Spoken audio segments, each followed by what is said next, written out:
One of the last trading weeks of the year, and markets are mostly red, all but South Korea. That's up 0.2% and led by defense stocks, now outperforming the broader Kospi. That's as North Korea fired what appeared to be a long-range ballistic missile, its second missile launch in less than 12 hours, according to South Korea's military, after Pyongyang condemned moves by South Korea and the US to bolster their nuclear deterrence plans against North Korea. We have Korea Aerospace Industries stock now up 1.5%, Hyundai Rotem up 0.95%, but also LIG Nex1 up over 5%. From 2018 to 2022, South Korea was the 9th largest weapon supplier globally, ahead of Israel, the Netherlands and Turkey. Tan is chief market analyst at Xinity Group. He has more on South Korea's defense industry and its advantages over other countries.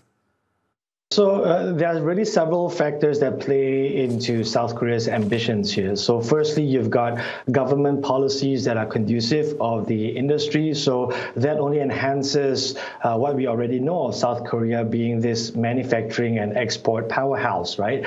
Secondly, it's standing in the global geopolitical landscape, right? So it on one hand, also facilitates tech transfer, but it also gives other countries, some of South Korea's customers, a chance to be less reliant on the West, shall we say, right? And then third, given South Korea's place on the map, it can deliver weapons faster to some of these hotbeds that we're seeing around the world, be it Eastern Europe or even in Asia as well. So, I think there are several factors that helps South Korea's ambitions on this front.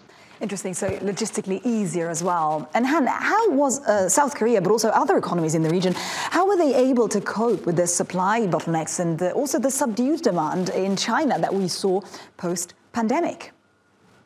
Yeah, so if we look at South Korea and China's relationship specifically, to be fair, there has been reduced reliance on China really since the 2018 US-China trade war, right? There's a de-risking, so to say. But overall, you're right to point out that South Korea and many other export-dependent nations were not immune to some of these global headwinds. And in fact, if you look at the 2024 outlook for South Korea as well, I think those headwinds are set to persist in light of the anticipated slowdown for the US and China. So perhaps a pressure valve would be the weaker currency. If you look at the South Korean won over the past 3 years, it's still about 16-17% weaker against the US dollar. So perhaps that is helping to offset some of the economic pressures that South Korea is facing. And now let's go to other top stories from around the world. Collapsed cryptocurrency exchange FTX has unveiled its latest proposal for disbursing billions of dollars to customers and creditors. The payout plan comes after much of the company's crypto assets were liquidated.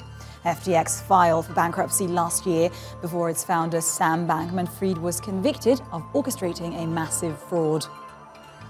Shares in China's biggest AI software company, SenseTime, have plunged to an all-time low following the death of its founder and controlling shareholder. The company's stock fell as much as 18%, taking its year-to-date loss to nearly 50%. SenseTime develops technologies including facial recognition, image recognition, and autonomous driving. And the remake of the 1971 classic film Willy Wonka and the Chocolate Factory has topped the North American box office this weekend. Wonka raked in an estimated $39 million domestically, on top of $112 million in international ticket sales. The film stars Timothée Chalamet as a younger version of Roald Dahl's iconic chocolatier and has been described as a world of pure imagination.